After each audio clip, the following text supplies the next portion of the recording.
예, 먼저 참 여러분께 감사를 드리고 싶습니다. 제가 상세하게 모릅니다만 부산 고백교회는 그 일본인 선교를 위한 그런 어떤 분명한 목적 하에서 이렇게 시작이 되지 않았나 하는 그런 또 생각을 갖습니다.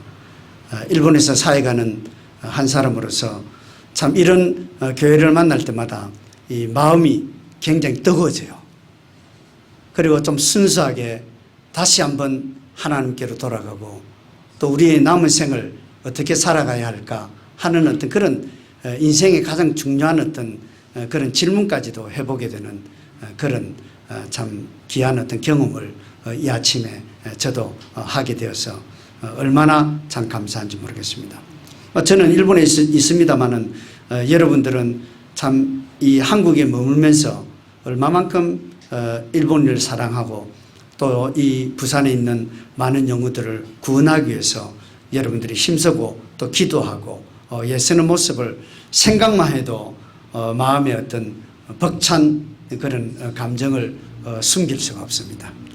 계속적으로 또 부산 고백교회 그리고 제가 또 사역하는 그 일본 지역에서도 또 계속적인 어떤 이런 만남을 통해서 하나님께서 일본 사람이나 한국 사람이나 그리스도 안에서 한 형제라는 사실, 그리스도 안에서 가족이라는 사실을 우리가 삶 가운데서 그것을 나타내어야 한다는 그 어떤 사명감을 다시 이 아침에 함께 그렇게 느끼는 그런 시간이 되었으면 좋겠습니다.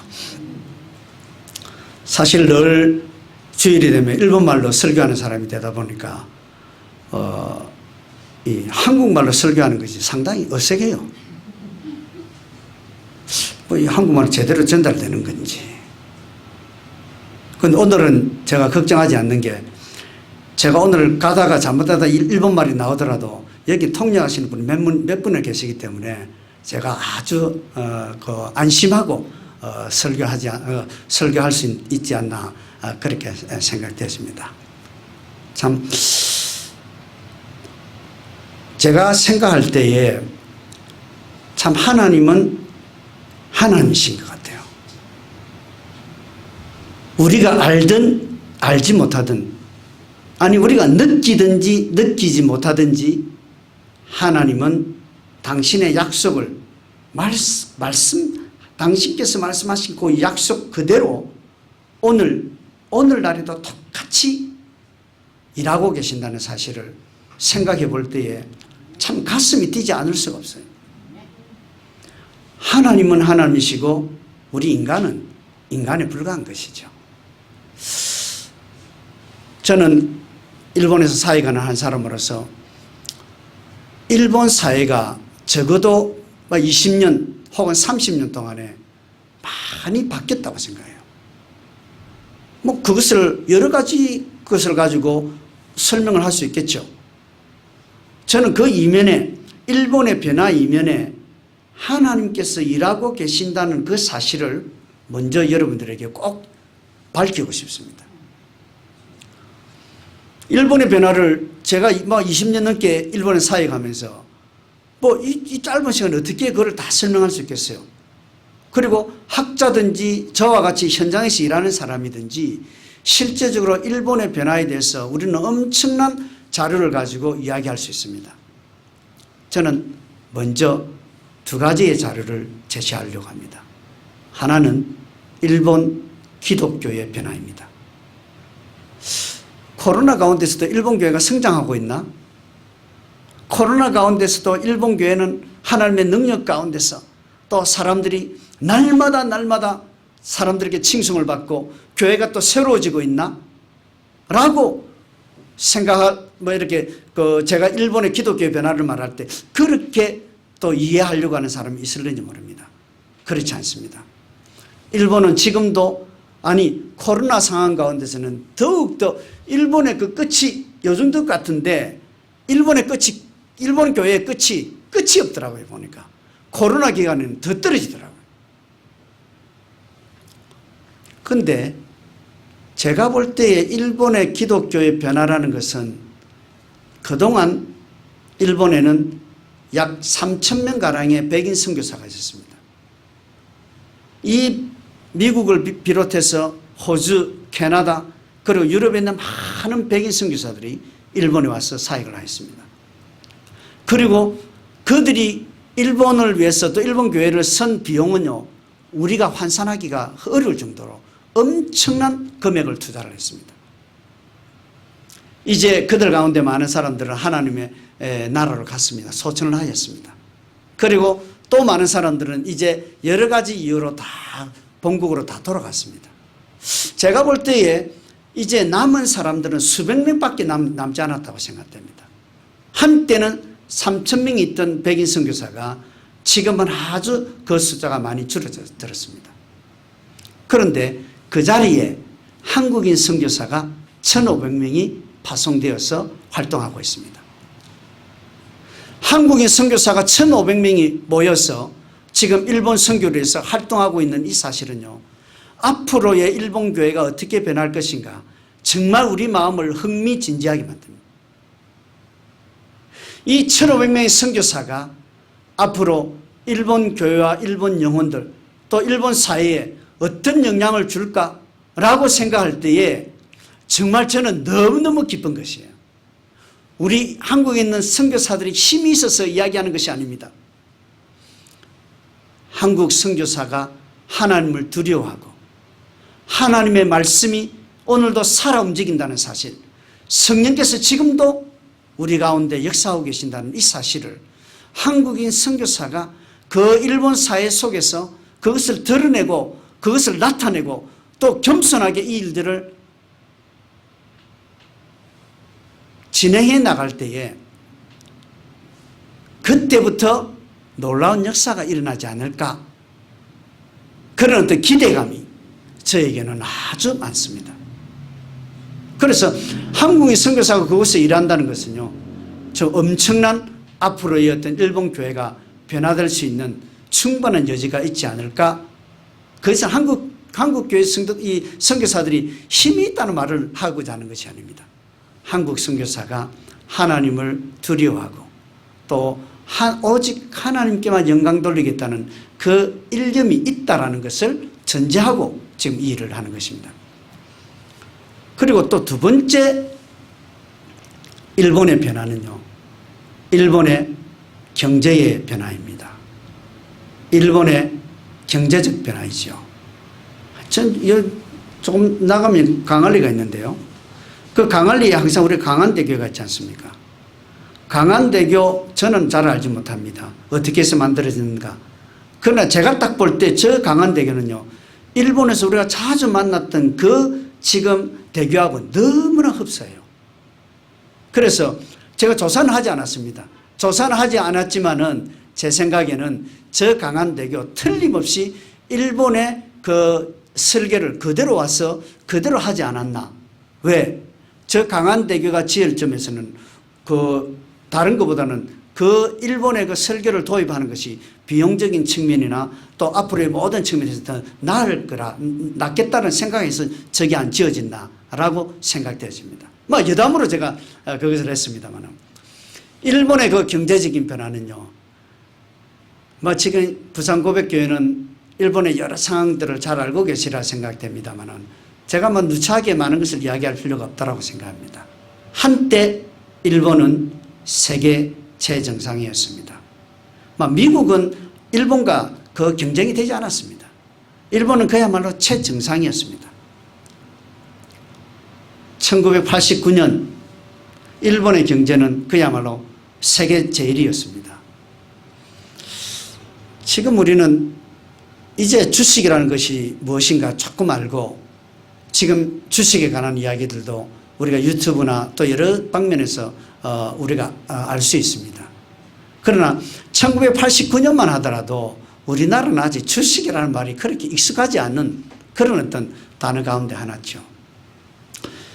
그 주식이라 할 때 가장 중요한 용어 가운데 하나가 있지요. 그게 시가총액입니다. 예를 들면은 삼성이 있습니다. 이 삼성의 기업 가치가 어떻게 되는가? 그 기업 가치를 금액으로 환산한 것이 시가총액입니다. 1989년도에 그 전 세계의 그 기업 가운데 상위 1위에서 5위 기업이 전부 다가 일본 기업이었습니다. 뭐 별로 놀라지 않으시네요. 여러분 너무 많이 알기 때문에 놀라지 않습니까? 정말 우리가 놀라야 되는 거예요. 그러나 한국 사람들은 일본이 아무리 그래 해도 놀라지 않습니다. 뭐 세폐하게 생각하죠. 뭐 죄송합니다만은 세폐하게 생각하는 거예요. 모든 백인 사회는 일본을 배우려고 하고 일본을 동경하고 또 일본의 어떤 기술을 조금이라도 같이 공유하고 싶어서 좀 일본 사람에게 가까이 가려고 하던 그런 때도 한국 사람은 일본을 무시했습니다. 그 1989년도에요. 전 세계 상위 기업 20개 기업 가운데 14개 기업이 일본 기업이었습니다.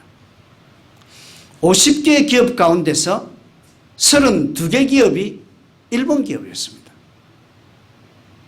그런데 2022년 오늘날 지금 전 세계 상위 기업 50개 기업 가운데 일본 기업은요 하나밖에 없습니다. 여러분 잘 아시는 토요타 하나밖에 없어요. 우리나라도 이 50대 기업이 많이 들어가 있는 것 같이 생각합니다만은 우리나라도 하나밖에 없죠. 삼성. 제가 조사를 해보니까 일본 토요타가 31위 그리고 한국 삼성이 15위입니다. 근데 지난 몇 개월 저는 이 데이터를 한 3월달 4월달 정도 데이터를 봤는데요. 지금 4월 이후로부터 해가지고 한국의 그 삼성 주가는 계속적으로 떨어졌습니다. 그리고 토요타는 그나마 어느 정도 유지를 했어요. 제가 볼 때는 지금 삼성이나 토요타는 그렇게 큰 차이를 나타내지 않을 거예요. 이렇게 변화, 큰 변화, 기독교의 변화, 그리고 일본의 경제의 변화, 이거 생각할 때에 정말 누가 이렇게 하겠습니까? 제가 오늘 잠깐 특히 일본의 어떤 변화에 대해서 잠깐 말씀을 드리는 것은요. 일본 교회의 성장, 또 일본 선교의 그 어떤 일본 선교의 부흥, 이런 여러 가지가 인간의 힘으로는 되지 않는다는 거예요. 하나님의 능력이 아니고서는 일본 선교 제가 볼 때는 불가능합니다.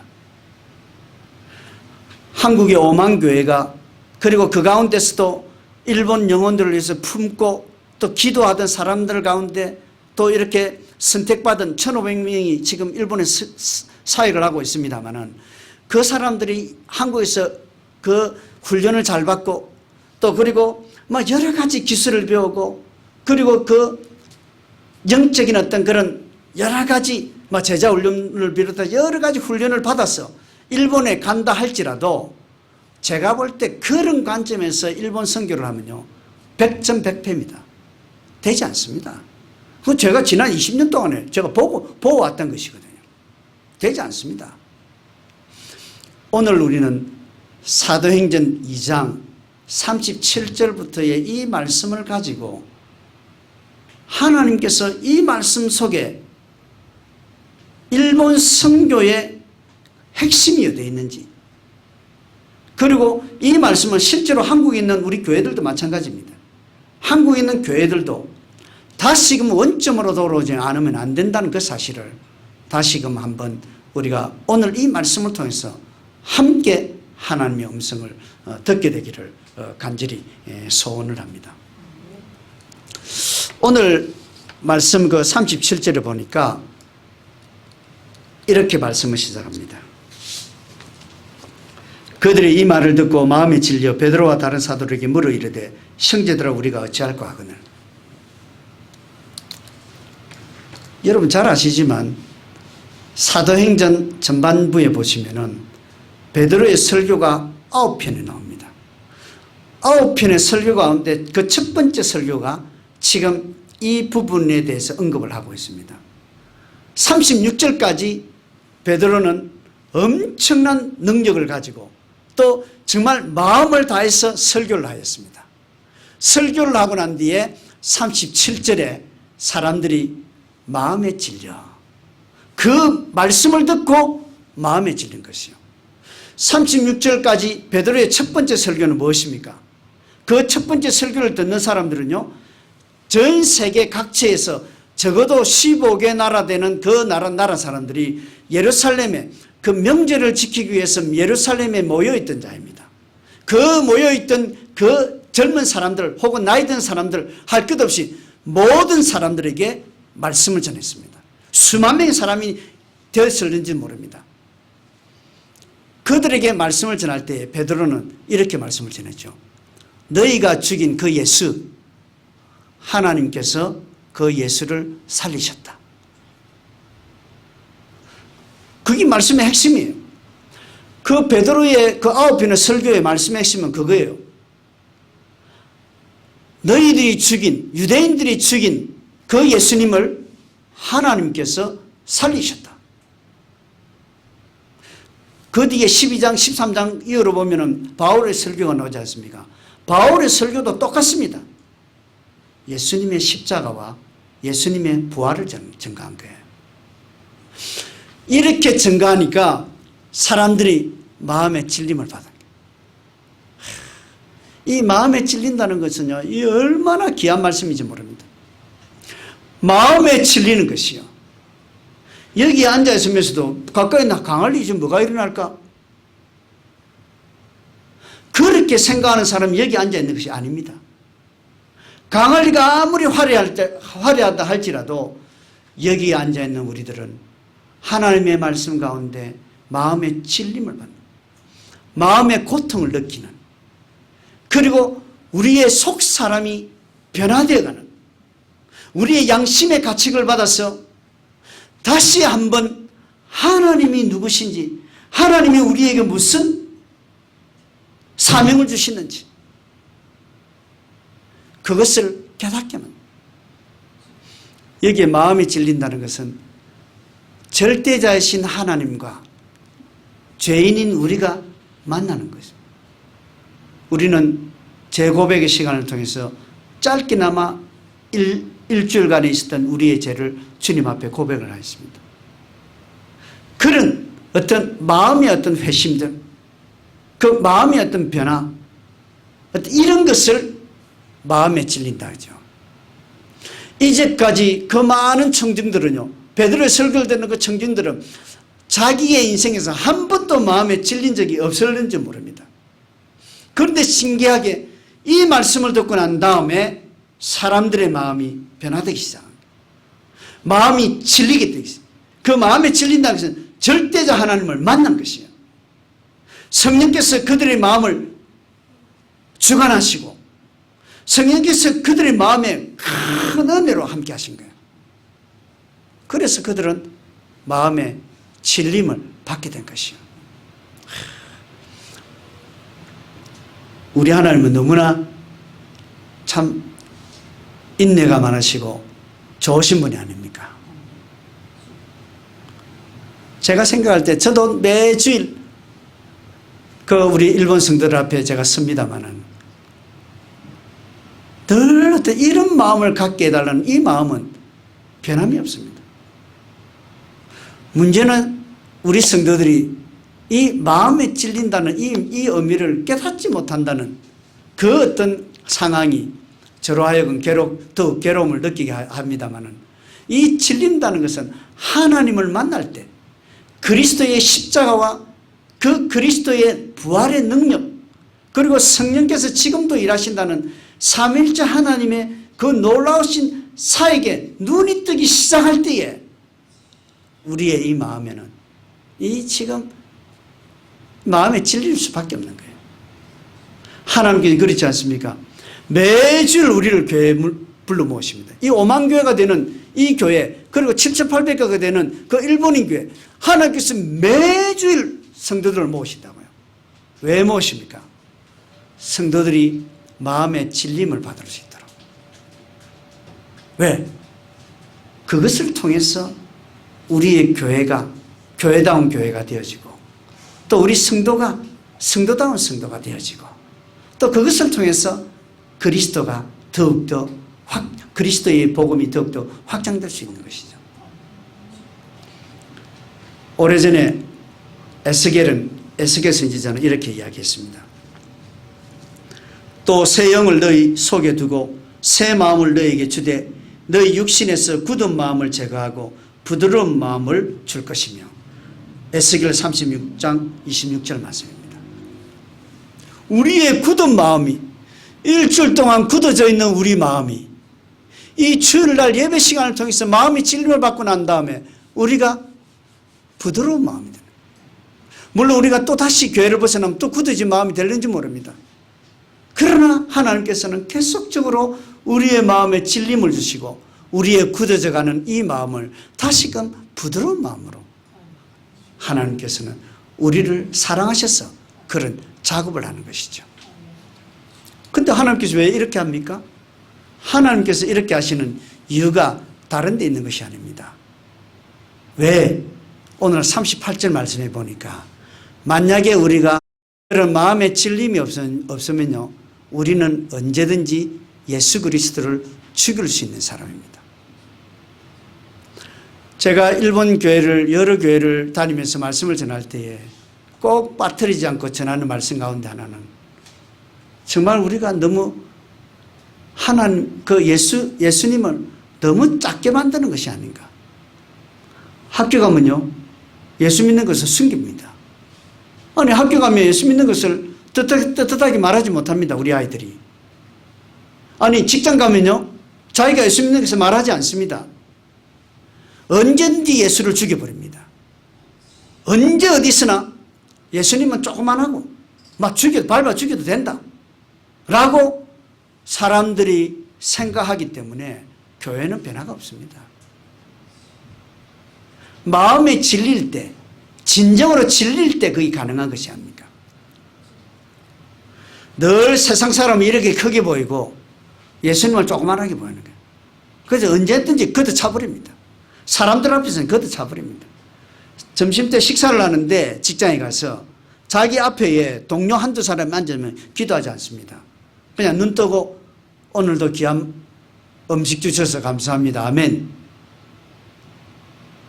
그렇게 살아가지고 어떻게 복음이 확장이 되겠어요? 복음의 영광이 어떻게 드러나겠습니까? 드러나지 않습니다. 어려운 가운데서도 묵묵하게 자존심이 구기는 일이 있다 할지라도, 수모를 당하는 일이 있다 할지라도 어떤 상황 가운데서도 변함없이 그리스도를 자랑하고 그리스도를 드러낼 때에 거기에 복음의 영광이 드러나는 것이에요. 그래서 베드로는 형제들아 우리가 어찌할꼬 할 때 너희는 회개하여 각각 예수 그리스도의 이름으로 세례를 받고. 회개라는 것은 가던 길을 멈추고 방향을 돌이키는 걸 말합니다. 죄의 길로 가던 우리의 걸음을 멈추고 의의 길로 돌아서는 것이 회개가 아닙니까? 주일날 우리가 이 시간에 다시금 한번 이 죄의 길이 어떤 길인지, 그리고 넓은 길이 어떤 길인지, 반면에 의의 길이 어떤 길인지, 그리스도를 인정하는 그 길이 어떤 길인지, 좁은 길이 어떤 길인지, 천국의 길, 영생의 길, 구원의 길이 어떤 길인지 다시금 한번 이 교회에서 이 예배 시간 설교를 통해서 우리는 다시금 듣는 것이요, 돌아서는 걸 말합니다. 일주일 동안 곁길로 갈 수 있습니다. 그러나 우리는 그 길을 멈추고 돌아서야 합니다. 그리고 우리는 다시금 세례라는 것을 다시금 깨닫게 됩니다. 세례는 요단강에서 우리가 옛사람이 죽는 것 말이에요. 요단강 안으로 들어가니까 우리 죽습니다. 옛사람이 죽는 것을 세례라고 합니다. 그리고 죽은 우리가 다시 강 밖으로 나오는데 그때 부활의 주님께서 우리를 안아주십니다. 영생이 보장됐다는 것이요. 우리는 구원받은 사람이라. 그래서 예수 그리스도의 그 일본에서요 가장 제가 좋아하는 단어 가운데 하나가 아가나입니다. 아가나이 나중에 모르시면 목사님한테 물으시면 됩니다. 우리가 정말 그 죄 가운데 그 아가나이 속죄함을 받았다는 얼마나 아가나이를 생각할 때 아가나와를 했다. 그 아가나이를 생각할 때 우리의 마음이 가슴이 우리가 죄 용서 받는 것보다 더 큰 은혜가 어디 있어요? 그게 세례입니다.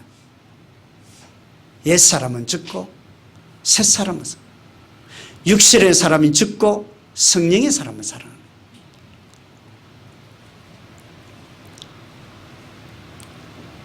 보세요.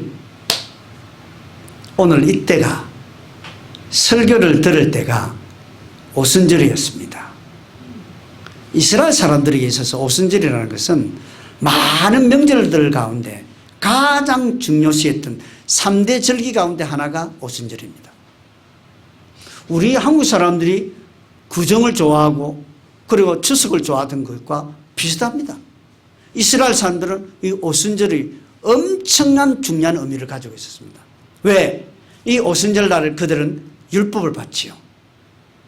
하나님의 백성으로서 이방인들과 뭐가 다른가? 그것은 이방인들과 달리 유대인들은 하나님의 말씀 율법을 받았다는 거예요. 그 날이 바로 오순절 날이었습니다. 그래서 유대인들에 있어서 이 오순절이라는 다시금 율법으로 돌아가고 하나님의 말씀으로 돌아가는 날이에요. 또 이 오순절 날에 하나님께서 약속대로 그 가나안 땅에 열매를 주시고 그 첫 열매를 하나님 앞에 드리는 날이에요. 그래서 우리나라 사람들은 초실절이라고도 하고 맥추절이라고도 하죠. 하나님께서 심으라고 하셨을 때 심을 때에 자라게 하실 뿐만 아니라 수확도 할 수 있도록 열매를 딸 수 있도록 하나님께서 주신 거예요. 그래서 그것을 감격해가지고 이 유대인들은 이 오순절 날에 그 첫 열매를 하나님 앞에 드린 거예요. 유대인들은요 할례는 엄청나게 크게 생각하면서 이 세례는요 아무렇지 않게 생각했어요. 특별히 정통파 유대인들은 할례 받은 이 유대인들은요 이 지금 세례를 받는 것을 치욕으로 생각합니다. 세례 받는 것을 부끄러움으로 생각했어요. 그런데 이 지금 베드로는 예수 그리스도의 이름으로 세례를 받고 세례는 예수 그리스도를 믿는 그런 표지예요. 우리가 회개한다는 것은 우리의 내적인 변화를 말하면 이 세례라는 것은 우리의 외적으로 우리가 하나님의 백성이라는 것을 그 표시하는 것이죠. 그래서 이 회개와 세례를 받는 이 신자들에게 하나님이 주시는 놀라운 두 가지 은혜가 있죠. 그게 제사함과 성령의 선물입니다. 진짜 제사함은 최고의 영광입니다. 우리의 그 뭡니까 딸들, 아들들, 또 우리의 조카들, 이 아이들에게 최고의 영광이 뭡니까? 이 아이들이 예수님을 믿고 그리고 제사함을 받았다는 거예요. 그것보다 이것을 대신할 것이 없습니다. 최고의 영광입니다. 일본 성경을 보면요 여기서 하나님의 선물로 되어 있는데 타마모노입니다. 하나님의 그 성령의 선물, 성령의 타마모노인데요 이건 타마모노라는 것은 은사를 말합니다. 은사. 목사님도 장로님도 열심히 일을 해야 합니다. 그러나 목사님 장로님만이 일하는 것이 아니라 우리 모든 성도들이 받은 은사대로 일하는 그것이 바로 회개한 자와 그리고 세례를 받은 자의 가장 중요한 특징 가운데 하나입니다. 교회는 어느 사람도 와서 노는 곳이 아닙니다. 교회는 수만 명이 모일지라도 그 속에서 성령의 은사대로 살아가는 것을 말합니다. 왜? 그렇지 않으면 우리는 언제든지 예수를 죽일 수가 있습니다. 그래서 우리는 이 38절 이 말씀이 그렇게 말씀을 전하고요. 그리고 39절 말씀에 딱 가면은 어떤 말씀이 나옵니까? 너희들은 성령의 능력을, 성령의 일하심, 성령의 사역을 제한하지 말라라고 경고합니다. 너희 자녀, 먼데 사랑, 주 우리 하나님이 얼마든지 부르시는 그 모든 사람을 말하죠. 한국인만 말하는 것이 아닙니다. 부산 사람은 저 전라도 사람이나 충청도 사람, 강원도 사람 멸시해도 된다, 그냥 관둬도 된다라는 것이 말이 아니에요. 민족을 넘어서 모든 민족 사람들이, 이 7,000명이 되는 이 지금 언어 집단이 있는데, 이 7,000명의 언어 집단이 있는 그 민족들이 동일하게 예수 그리스도의 복음을 접할 수 있도록 성령께서 역사하시는데, 그 성령의 사역을 우리가 방해해서는 안 된다라고 지금 말씀은 우리에게 증거하고 있습니다. 모든 사람은 다 구원받아도 되는데 일본 사람은 안 돼. 이것은 하나님의 뜻이 아닙니다. 하나님의 뜻을 거스립니다. 원수 같은 나라를 할지라도, 민족이라 할지라도 아가나이, 그 속죄의 은혜를 받은 사람이라면 하나님의 말씀 따라 일본이든지 중국 사람이든지 말씀을 전하는 것이 우리의 본분이라는 사실을 이 39절의 말씀이 우리에게 말씀하고 있습니다. 일본 사람은 우리의 역사적으로 감정이 있기 때문에, 지난날에 그런 어려움이 있고 수모를 당했기 때문에 우리는 일본 사람은 안 돼 라고 해서는 안 된다라고 성경이 우리에게 증거합니다. 그래서 메시아 시대의 특징이 모든 민족 그리고 땅끝이 아니겠습니까? 땅끝, 모든 민족, 아프리카에 있는 사람뿐만 아니라 저 남미에 있는 사람뿐만 아니라 우리는 가까이 있는 저 일본 사람 또 중국 사람에게도 말씀을 전해야 된다라고 우리가 성경을 통해서 또 이렇게 배우게 되는 것입니다. 벌써 시간이 또 많이 지나가 버렸네요. 제가 한 가지만 좀 이야기를 할게요. 여러분들은 역사 가운데서 어느 해가 가장 여러분들의 기억에 남습니까? 저는요, 저 개인적으로는 1985년도입니다. 1989년도에 일본이 최정상을 찍었는데요. 그 바로 4년 전이죠. 1985년도입니다. 왜 김 목사는 1985년을 저토록 소중하게 생각할까? 1985년도에 태어났는가? 제가 태어난 날이 아닙니다. 1985년에 목사 안수를 받았는가? 아니, 일본 선교사로서 그렇게 파송을 받았는가? 그렇지 않습니다.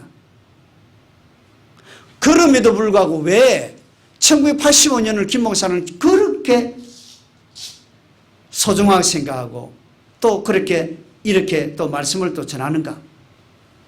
이유가 있습니다.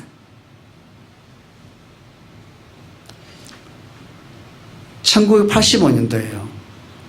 백인 그리스도인과 비백인 그리스도인. 여기 비백인 그리스도인이라는 것은 아시아, 아프리카, 그리고 중남미에 있는 사람, 모든 사람을 다 합쳐서 비백인 그리스도인이라 합니다. 백인 그리스도인, 비백인 그리스도인의 비율이 1985년도에 50대 50이 됐다는 거예요. 누가 이렇게 만듭니까?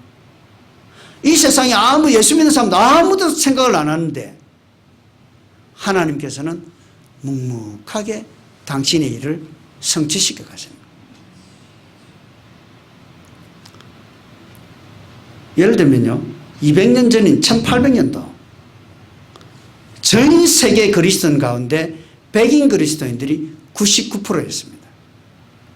비백인 그리스도인들은 1%밖에 되지 않았습니다. 100년 전, 그 100년 전 1900년도 그때는 백인 그리스도인들이 90%, 비백인 그리스도인, 아시아, 아프리카, 중남미에 있는 모든 그리스도 합치니까 10%가 되었어요. 그게 1985년도에 50대 50이 된 거예요. 하나님께서는 약속대로, 구약의 약속대로 메시아를 부르시고 메시아의 약속대로 모든 민족과 땅끝까지 주의 복음이 전파되도록 지금도 묵묵히 일하고 계시는 거예요. 그럼에도 불구하고 일본 사람은 안 된다고 할 수 있겠습니까? 그렇지 않습니다. 제가 시간이 좀 지나서 다음에는 이 부산 고백교에서 불러주지 않을 테니까 제가 한마디만 다 할게요. 지난 20년, 30년 동안에 한국 교회가 얼마나 바뀌는지 우리는 생각을 해야 합니다. 지금 일본어 생각할 때 한국 사람이 늘 생각할 때 뭐를 생각합니까? 이제 우리가 일본의 어떤 경제를 추월했다. 천만의 말씀입니다. 일부분에서는 추월했지요. 임금에 관한 것도 추월한 기업들이 늘어나고 있는 건 사실입니다. 아니, 예를 들면 우리 정부 예산이 있지 않습니까? 한국의 어떤 정부 예산이라는 것은 지난 20년 전, 30년 전에는 100조였습니다. 그런데 2022년 지금 우리 한국 예산이요 603조입니다. 한국 있으면서도 모르는 사람 태반입니다. 우리가 관심 없다라고 이야기하죠. 그래서 지난 20, 30년 동안에 우리나라는 예산이요 6배가 증가했습니다. 그만큼 우리가 세금을 많이 냈다는 거예요. 그런데 일본은요 지난 20, 30년 전에도 1000조, 그리고 지금도 1000조, 20, 30년 지났는데 똑같이 지금 1000조입니다. 이제 1060조 정도 되죠. 변화가 없습니다. 우리는 6배 성장했는데.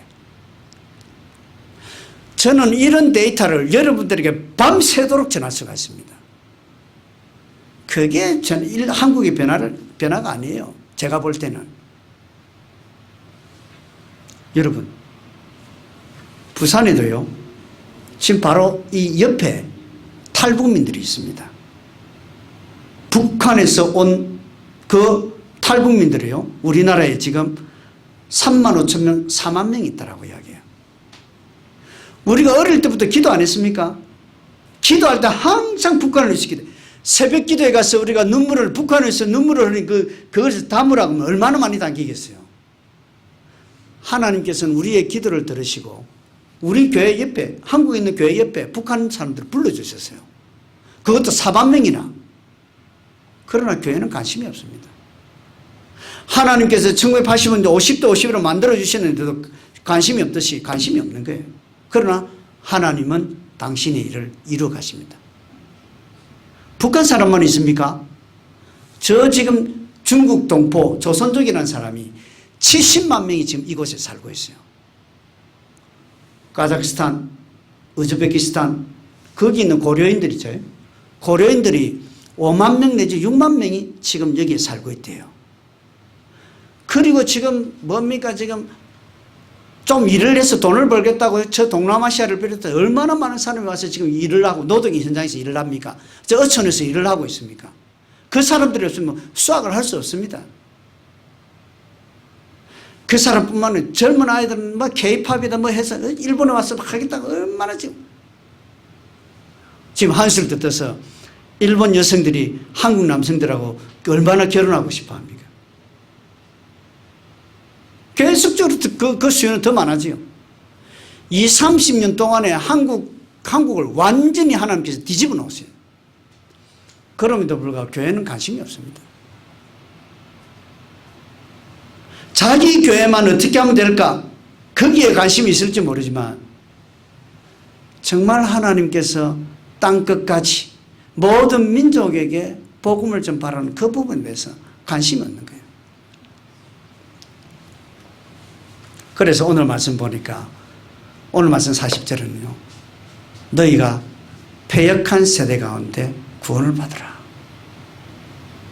하나님의 심판날이 있겠다라는 말씀입니다. 아니, 하나님께서 우리의 삶에 결산할 때가 있겠다라는 말씀이지요.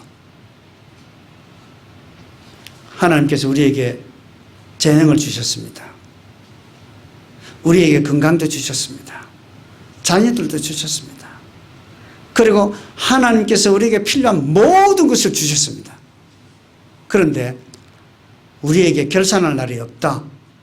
그것은 상상할 수도 없네요. 하나님 말씀 너무 많은 부분에 1달란트, 2달란트, 5달란트 결산이지 않습니까? 결산한 날이 있다라는 것이에요. 저렇게 지금 흥청망청 뛰노는 사람이 있다 할지라도 너희는 청년의 때에 그렇게 살아라. 그러나 하나님께서 살아계신다는 것, 하나님께서 심판하실 날이 있다는 것, 그래서 너희는 구원을 받으라 라고 말씀을 전하는 거예요. 마지막 말씀은 우리에게 그날에 예수를 믿고 세례를 받고 제자의 수가 3,000이나 다하더라. 원래 예루살렘 교회는 120명 문도였습니다. 일시에 3,000명이 세례를 받고 3,120명이 되었습니다. 제가 그걸 계산을 한번 해봤어요. 이 계산을 하니까 딱 26배 증가한 것이에요. 이것은 교회가 인간의 능력으로 증가할 수 있는 이 말을 말하는 것이 아니에요. 하나님의 능력은 제한이 없다. 26배 한순간에 하나님께서 26배라도 증가시켰습니다. 만약에 26배 증가하면요, 이 부산 고백교회 이 지금 예배당이 좁을 거예요. 더 넓게 해야 합니다. 그리고 두 번째 베드로 설교가 그 성경 미문에 앉았던 그 안전뱅이가 고침을 받는 역사가 있죠. 그것 때문에 베드로는 설교를 합니다. 그때에 남자만 5,000명이 이렇게 더해졌다라고 사도행전 4장 4절에서 말하고 있습니다. 3,000명, 5,000명 무엇을 말합니까? 이것은 우리의 능력으로 몇만 명의 교회가 된다, 그것을 말하는 것이 아니에요. 이 지금 교회 성장이라는 것은 하나님의 능력은 진짜 너무너무 어떻게 할 수가 없, 하나님 능력, 우리의 생각을 완전히 뛰어넘는, 초월하는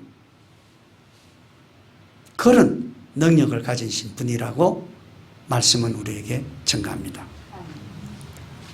사랑하는 성도 여러분, 제가 다시 일본으로 돌아가면은 고백교회를 위해서도 기도하겠죠.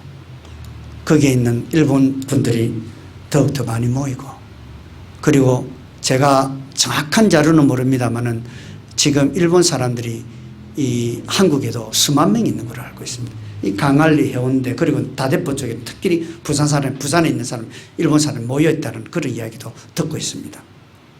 그리고 전국에 지금 얼마나 일본 사람, 그리고 젊은 커플들 가운데 한일 커플이 한두 명이 아닙니다. 많습니다. 우리의 시각을 좀 더 그런 데 집중해야 합니다. 그런데 제가 꼭 제일 마지막에 남기고 싶은 말씀이 꼭 요겁니다. 우리가 새 사람이 되는, 거듭난 사람이 되는 것, 이것은 우리의 힘으로 되지 않습니다. 성령의 능력으로, 성령의 지배로, 성령께서 일하실 때 우리가 새 사람이 가능합니다. 새 사람이 되어야지 새 일이 성취가 되어지고, 새 사람이 되어야지 우리 교회가 새 교회가 되어지고, 우리 가정이 새 가정이 되는 거예요. 새 사람, 성령의 지배를 받지 않으면 안 됩니다. 그래서 오늘 제가 설교 제목을 성령 충만한 설교와 그 결과를 이야기했습니다.